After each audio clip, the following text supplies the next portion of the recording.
You're listening to the August 26th, 2016 reading of Blossom Goodchild's channeling with the Federation of Light. Where does the time go, I wonder? Anyway, I'm here now, and trusting you will be too. Firstly, we direct our attention to our intent this day, which is to offer the deepest, purest abundance of heartfelt love to one and all. Well, what a lovely greeting. Thank you. Down here on Earth, life is passing by so quickly, it seems. One can just about fit everything in. What would you wise us up with today, my friends?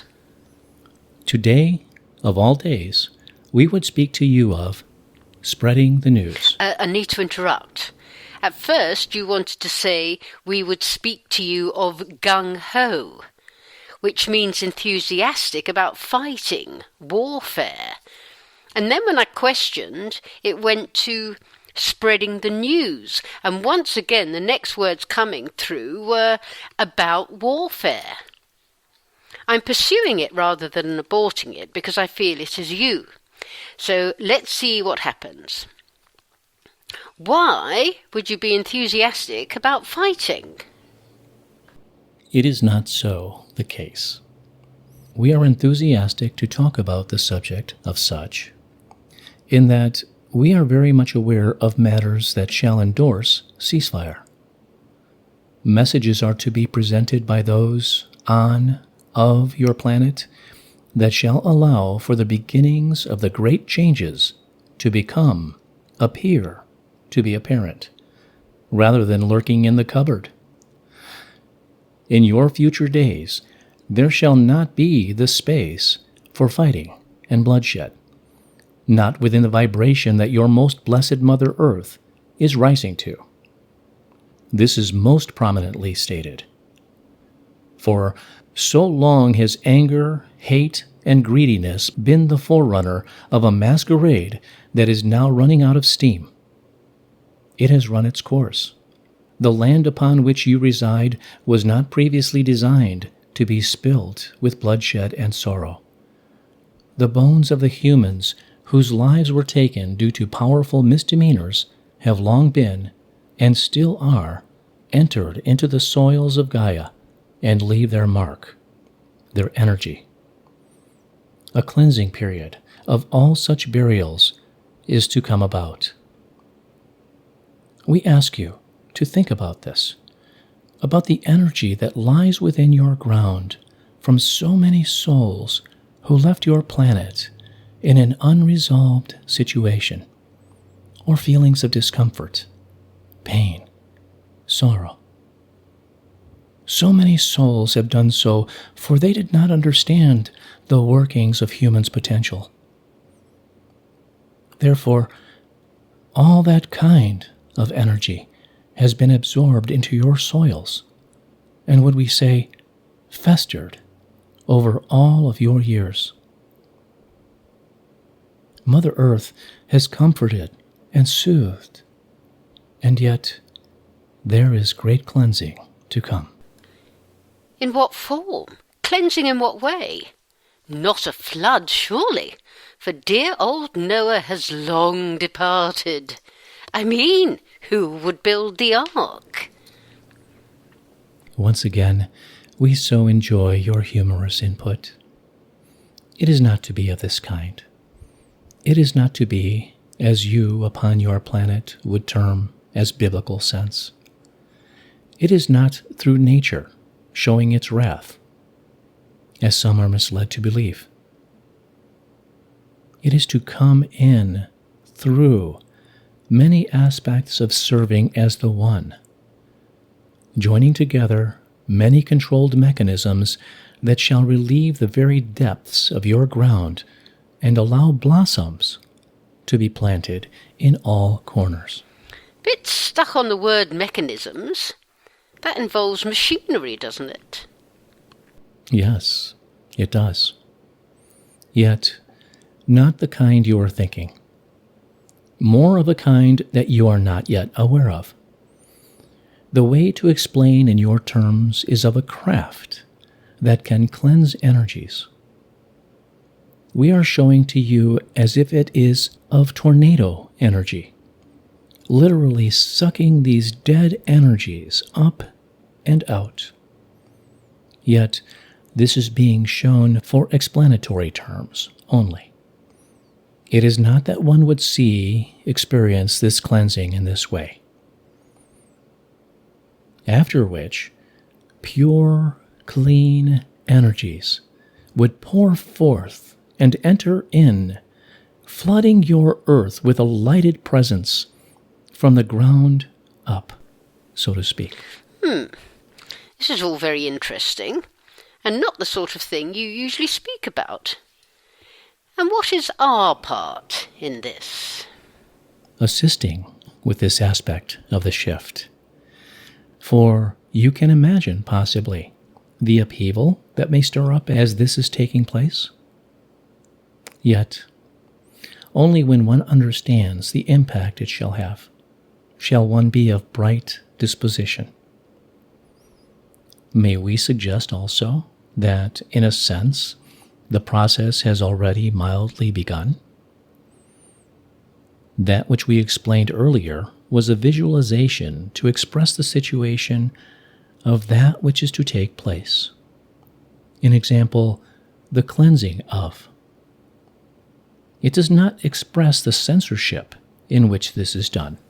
What exactly do you mean by that? There has to be a gradual uprising, and although we speak of great cleansing, it shall be so, yet slowly but surely. Otherwise, for want of a better terminology, all hell would break loose.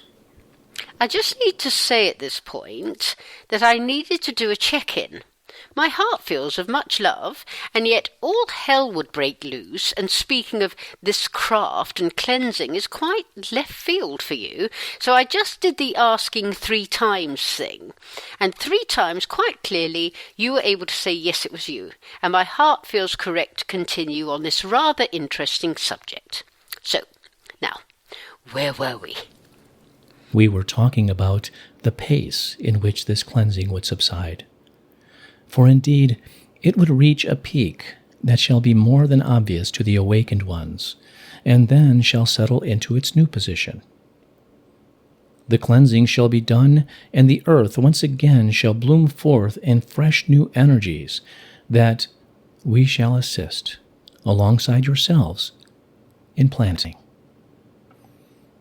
This is why we are enthusiastic, in a roundabout sense, about the wording gung-ho, for it is to be the ending of such things. How many times have we mentioned specifically that as you enter into the higher vibrations, such games as war simply cannot enter in? This therefore means, do you see, Blossom, that there has come a time when this shall cease. Yet I thought perhaps it meant that those who chose to rise would do so, and those who didn't would stay in the density of war, should it be their choice. This is a complicated matter. I thought it might be. You are aware of dimensions, infinite dimensions, infinite realities, infinite everything. Therefore, as we have said before, everything is, can, and will take place.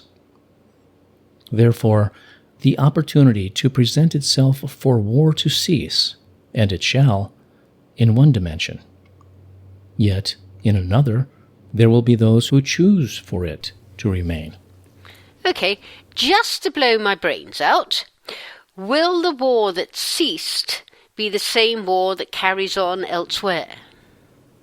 Yes, through the choice of those who want that scenario to play out. So how can you get excited about a ceasefire if there isn't necessarily going to be one? Yet there is, depending upon which timeline you jump into, when that opportunity of it presents itself. Okay, yet How do we know which number bus goes through which timeline? Choice. Choice of desires that the heart so deeply wants to play out. Okay, yet there are many of us that would like this, yet there is still war in our world. And the opportunity is coming for it not to be, should you choose. Each one of you. Oh, come on now. If that was the case, surely there would only be an elite handful that would want to play the war game. The actual soldiers who do the fighting wouldn't want it, not when if they found out the true reason for them doing so. That may be the case. Therefore, those handful and their followers would continue to play their game in the place that offers that vibration for them, the place that their vibration creates for them. My heart is beating quite fast at the moment, for your thoughts are jumping ahead into my mind, and I can't quite write it down quick enough. So, at the end of the day, if I am correct, and indeed, if you are correct, you are saying that there is to be something that takes place that offers a ceasefire scenario to present itself. We are. Is this on all wars? Even individual ones. Far out. That's one big ceasefire situation. Yet, do you see, Blossom? This stirring up of the negatively charged energies has to stop somewhere. Who says? All. It is a conscious decision by, through, of the consciousness. If all is a consciousness, doesn't that include the ones who still want to play these elite war games? Yes. Duh. Yet, there are still roles to be played out in order to serve. Dearie me. The odd thing is, I totally get that. Some will, some won't. Yet, as the consciousness, it is time, on a massive scale, for change. And that change, the change that we have talked about all along, is on its way. Sorry to poop on your party, yet it always has been. Don't get me wrong, I am with you. I can feel your energy and your enthusiasm, and without question, in my mind, this will happen. And it is sooner than it once was. I get that. Yet, with all respect, from my understanding, because of no time, this "it's on its way" statement to us could mean in 2090. Dearest Blossom, dearest souls of earth, from the deepest compassionate place within our beings, we say to you, have we not many times expressed that these changes shall take place in your lifetime? Sorry to interrupt again. Yet, I have souls who are 90 writing to me. They're hanging on in there for dear life. Do you see what I'm saying? Therefore, in your lifetime, speaking to us all, surely depends on what age one is at the time. We understand this. Yet, there are those who accept and know that they have done their part in uplifting your planet in their light, and that for some it is so, to contribute energy from elsewhere when the time comes. And there are those who know that they shall remain on your planet to see it through, to be here amidst that great change and to see it through. I would so like to know for sure that I'm one of those, and I'm 59 soon. Within me, I feel I am one who shall be here when it all takes place. Yet sometimes I wonder if my feeling about something is just a hoping. Only time will tell, my friends. Only time will tell. My knowing for sure is that this is where today's session finishes. My, have I enjoyed it. In love and thanks. The feeling is mutual. This channeling reminded me of a metaphor that Whitecloud gave regarding change and shifts. It is taken from Chapter 17 of Walking in the Light and the Love, available at www.blossomgoodchild.com. Whitecloud speaking, and he says, "A warm welcome to you, my good friends.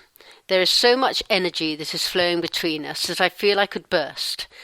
I am showing to Blossom immediately that it is as if there is a birthday party being held here, because there is so much to celebrate. I show that on your birthday table there is a jug of liquid that is strawberry in flavour. In it now I show on the top many beautiful pink rose petals that are delicately manoeuvring themselves around the top of this fluid. From there I show a small whirlpool is transcending down this fluid to the bottom of the jug. As the momentum builds to the point at the bottom of the jug, the rose petals are sucked in and down. You can suddenly see them no more. They have disappeared in this little whirlpool. I then show that this little storm builds up and builds up and builds up, and all of a sudden it spits out again these petals. Now they are not pink, they are pure white. The water now is clear. My friends, sometimes it is necessary for some part of your being to be almost sucked under until you feel that maybe you have lost it forever. The whirlpool that sucked it under feels that it is spinning so fast it makes you dizzy and you shall fall. It is as if sometimes this whirlpool has brought you to screaming point. It is only when you can no longer even grasp where it has gone, when you can no longer see it, it is then that the transformation is taking place. It's like in a magic show when something disappears and, hey presto, it's suddenly transformed into something completely different. This is why I show that when the white petals have risen, like the phoenix from the fire, that what is reborn, what is renewed, is the outcome. What then lies on the top of the clear water is the beauty that should now be seen. There was nothing ugly about the rose-coloured water and the pink petals. It is just that it is time for a change. When a change is taking place, it is necessary for this turmoil and the stirring up of all things so that the shift can take place. If you can imagine sand on the bottom of the jug, if this whirlwind did not take place, the sand would stay the same. All the grains of sand would remain next to the same grain of sand that it has been next to for a long time. With this stirring up, it makes the sand rise. If you look into the jug for a while, it is cloudy and murky and not attractive to the eye at all. When the whirlpool begins to slow down, because it has reached its peak, then how differently all the little grains of sand settle. They settle next to a different grain of sand. My friends, do you not see that all this sand has always been part of the same group in the same jug? Now, because of the change required, when it is settled, it is still part of the same group, except that it has somebody new to talk to, so life isn't so boring looking out of the same piece of glass. I think I have spoken enough about the jug situation. It is because I am aware that for many souls who are gaining their spiritual strength, you are aware of this change, and I wanted to explain to you what is taking place and why souls feel this turmoil. Like all things, when the sand has settled, how nice it is to view the world with fresh eyes and from a different place. I show then that the white petals are taken out of the jug, and they are arranged in little posies and wrapped in silver foil. It is the simplicity that makes anything find its beauty. One could go to enormous extremes and design ribbons and bells, many, many things to wrap around these white petals. But by doing so, it shifts the focus to the ribbons and the paraphernalia, and takes the eye away from the simple beauty of the white petal. The point is to just wrap it in something that does not take the attention away from where it belongs. Often one likes to dress up, and this is fine.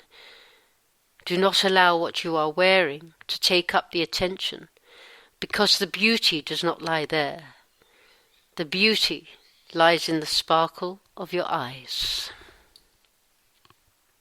In love and thanks.